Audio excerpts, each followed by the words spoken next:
नमस्कार। SPT news में आपका स्वागत है। पेश है 28 मई सुबह 6:15 राजस्थान की बड़ी खबरें। राजस्थान के कोटा में पुलिस ने बड़ी कार्रवाई की है। गुजरात नंबर की एक कार से पुलिस ने 2 करोड़ रुपए से ज्यादा की रकम बरामद की है। पुलिस के अनुसार कार की सीट के नीचे एक सीक्रेट बॉक्स बना रखा था जिसमें यह रकम छिपाई गई थी। पुलिस ने कार सवार 2 लोगों को भी पकड़ा है और उनमें कार में मिले 2 करोड़ रुपयों के बारे में पूछताछ की जा रही है। बताया जा रहा है कि बरामद रकम हवाला की है। फिलहाल पुलिस जांच में जुटी है। कार की तलाशी लेने पर पुलिस उस वक्त हैरान हो गई जब कार की सीट के नीचे एक सीक्रेट बॉक्स बना हुआ मिला। इसके बाद पुलिस ने सीक्रेट बॉक्स को खुलवाया तो उसमें नोटों की गड्डियां बरामद हुई।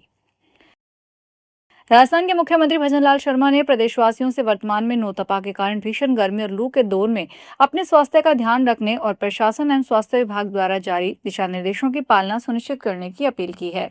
शर्मा ने बुधवार को सोशल मीडिया के माध्यम से कहा कि राजस्थान में वर्तमान में नौतपा के कारण झुलसती गर्मी का दौर जारी है। बढ़ते तापमान एवं लू के प्रभाव को देखते हुए सभी से आग्रह है कि अपने स्वास्थ्य एवं परिवार की सुरक्षा को सर्वोच्च प्राथमिकता दें।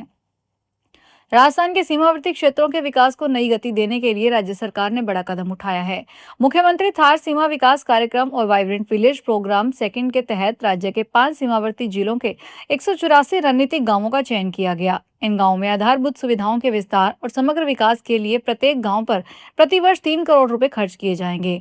योजना का उद्देश्य सीमावर्ती क्षेत्रों के विकास की मुख्य धारा से जोड़ते हुए उन्हें आत्मनिर्भर और मजबूत बनाना है।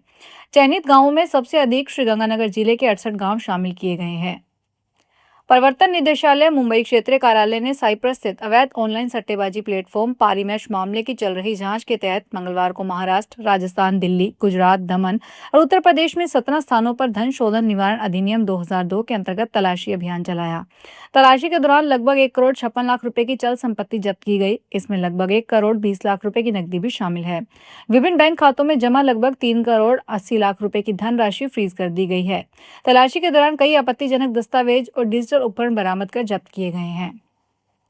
रेगिस्तान की शान और राजस्थान की पहचान माना जाने वाला ऊंट अब सिर्फ पर्यटन या परिवहन तक सीमित नहीं है, बल्कि हेल्थ सेक्टर में भी अपनी खास जगह बनाता नजर आ रहा है। बीकानेर स्थित राष्ट्रीय ऊंट अनुसंधान केंद्र यानी हकरकस्ट के वैज्ञानिकों ने एक अनोखी पहल करते हुए ऊंटनी के दूध से पनीर तैयार किया है, जिसे स्वाद के साथ साथ सेहत के लिए भी बेहद फायदेमंद बताया जा रहा है। वैज्ञानिकों के अनुसार ऊंटनी के दूध में कई ऐसे पोषक तत्व पाए जाते हैं जो शरीर की रोग प्रतिरोधक क्षमता बढ़ाने में मददगार माने जाते हैं।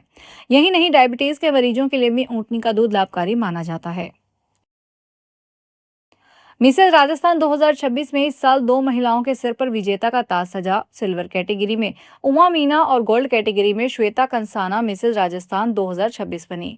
टाइटल जीतने के बाद दोनों मॉडल्स अपने अनुभव साझा किए। उमा मीना ने बताया कि वो एक सरकारी कर्मचारी है। यहाँ तक पहुँचने में मुझे मेरे ऑफिस के चेयरमैन और पूरे स्टाफ का सहयोग मिला। जब मैं जीतकर घर पहुंची तो जैसे शादी के बाद दुल्हन बनकर घर आई थी, वैसे ही दोबारा स्वागत किया गया। राजस्थान में 607 पदों पर आरएएस और अधीनस्थ सेवाएं भर्ती 2026 का आयोजन किया जाएगा। इसको लेकर राजस्थान लोक सेवा आयोग ने अधिसूचना जारी कर दी है। परीक्षा का पाठ्यक्रम बीती 9 जनवरी को जारी किया जा चुका है। इसके अनुसार प्रारंभिक और मुख्य परीक्षा का आयोजन होगा। सचिव रामनिवास मेहता ने बताया कि आरएएस 2026 भर्ती के तहत राज्य सेवाओं के 192 और अधीनस्थ सेवाओं के 415 पद होंगे। ऑनलाइन आवेदन प्रक्रिया 4 जून से 3 जुलाई को रात्रि 12 बजे तक चलेगी। शिक्षा मंत्रालय के उच्च शिक्षा विभाग ने राष्ट्रीय शिक्षक पुरस्कार 2026 के लिए नामांकन आमंत्रित किए हैं। शिक्षा मंत्रालय ने बुधवार को बताया कि यह आवेदन राष्ट्रीय पुरस्कार पोर्टल के माध्यम से ऑनलाइन किए जाएंगे। इस पुरस्कार के लिए अखिल भारतीय तकनीकी शिक्षा परिषद को संस्थागत भागीदार बनाया गया है। राजस्थान के अलवर जिले में अवैध खनन और बजरी के अवैध परिवहन को रोकने के लिए पुलिस पूरी तरह एक्शन मोड में आ गई है।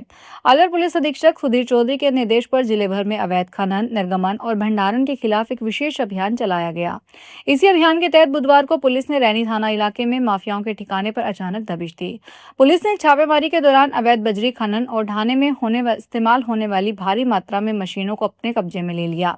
मौके से कुल 6 जेसीबी मशीनें, 5 बड़ी पॉकलैंड मशीनें और 25 ट्रैक्टर ट्रालियों को जब्त किया गया। राजस्थान सरकार के देवस्थान विभाग की वरिष्ठ नागरिक तीर्थ यात्रा योजना 2026 के लिए बुधवार से ऑनलाइन आवेदन प्रक्रिया शुरू हो गई है। वहीं पोर्टल पर आवेदन करते समय तकनीकी खामियां आ रही है। आवेदन कर रहे कई वरिष्ठ नागरिकों और उनके परिजनों को वेबसाइट पर रजिस्ट्रेशन के दौरान परेशानी का सामना करना पड़ रहा है। इसमें नए आवेदकों को भी सिस्टम पहले से आवेदन किया हुआ बता रहा है। लोगों ने कहा कि पोर्टल पर जन आधार नंबर दर्ज कर दूसरी जानकारी भरते हैं। भीलवाड़ा के मांडल में बुधवार को रिक्शे में सवारी बिठाने की बात पर दो पक्षों में कहासुनी हो गई। विवाद इतना बड़ा कि दोनों पक्षों में मारपीट हो गई। दोनों ने एक दूसरे पर लात घूंसों से हमला किया, जिसके बाद बस स्टैंड परिसर में अफरा तफरी का माहौल बन गया। दरअसल बस स्टैंड परिसर में ऑटो रिक्शा ड्राइवरों के बीच सवारी बिठाने को लेकर कहासुनी शुरू हुई। इसी दौरान पहले से बैठी हुई सवारी को उतारने के दौरान एक महिला के साथ कथित अभद्र व्यवहार होने पर माहौल और बिगड़ गया। देखते ही देखते दोनों पक्ष आमने सामने हो गए और मारपीट शुरू हो गई। नीट परीक्षा पेपर लीक मामले को लेकर बुधवार को एनएसयूआई ने बीकानेर में जोरदार विरोध प्रदर्शन किया। एनएसयूआई बीकानेर शहर जिला अध्यक्ष हरिराम गोदारा के नेतृत्व में कार्यकर्ताओं ने डूंगर महाविद्यालय के सामने सड़क जाम कर केंद्र सरकार और एनटीए के खिलाफ जमकर नारेबाजी की। प्रदर्शन के दौरान राष्ट्रीय राजमार्ग 11 पर दोनों ओर वाहनों की लंबी कतारें लग गई। भीषण गर्मी के बीच वाहन चालकों को काफी परेशानी का सामना करना पड़ा। सूचना मिलने पर जयनारायण व्यास कॉलोनी थाना पुलिस मौके पर पहुंची और छात्रों से समझाइश कर जाम खुलवाया। सोनीपत पुलिस ने ऑनलाइन विज्ञापन और फर्जी वेबसाइट के जरिए लोगों को ठगी का शिकार बनाने वाले एक शातिर अंतर्राज्यीय साइबर गिरोह का भंडाफोड़ किया है। पुलिस आयुक्त ममता सिंह और पुलिस उपायुक्त खुशपाल सिंह के मार्गदर्शन में कार्रवाई करते हुए साइबर थाना पुलिस टीम ने इस गिरोह के 3 सक्रिय सदस्यों को राजस्थान के उदयपुर से धर दबोचा है। आरोपियों ने एक पीड़ित से अलग अलग बहानों से कुल 4,50,000 रुपए ठग लिए थे। साइबर थाना पुलिस के मुताबिक गिरफ्तार किए गए आरोपियों की पहचान राजस्थान के डूंगरपुर जिले के गामड़ी देवकी गांव के रहने वाले देवशंकर प्रकाश और ईश्वर के रूप में हुई है। केंद्र सरकार ने जयपुर के वरिष्ठ अधिवक्ता ललित शर्मा को राजस्थान हाईकोर्ट जयपुर बेंच में सीनियर पैनल काउंसलिंग के रूप में नियुक्त किया है। भारत सरकार के विधि एवं न्याय मंत्रालय द्वारा बुधवार को इस आशय का आदेश जारी किया गया। शर्मा की यह नियुक्ति विधि क्षेत्र और समाज सेवा में उनके लंबे योगदान का सम्मान मानी जा रही है। वे पिछले कई वर्षों से जयपुर की सामाजिक, कानूनी और जनसेवा गतिविधियों में सक्रिय भूमिका निभाते आ रहे हैं। उच्चतम न्यायालय ने बुधवार को राष्ट्रीय कंपनी विधि अपीलीय अधिकरण के उस फैसले को खारिज कर दिया जिसमें फ्यूचर समूह के साथ अमेरिकी ई कॉमर्स कंपनी अमेजोन के निवेश समझौते के दिलंबर को बरकरार रखा था। उल्लेखनीय है कि भारतीय प्रतिस्पर्धा आयोग ने अमेजोन के इस निवेश को रद्द किया था, जिसके बाद कंपनी ने एंक्लेट में अपील की थी। एंक्लेट ने भी अमेजोन की इस अपील को रद्द किया था। फिलहाल इस बुलेटिन में इतना ही, फिर हाजिर होंगे बड़ी खबरों के साथ।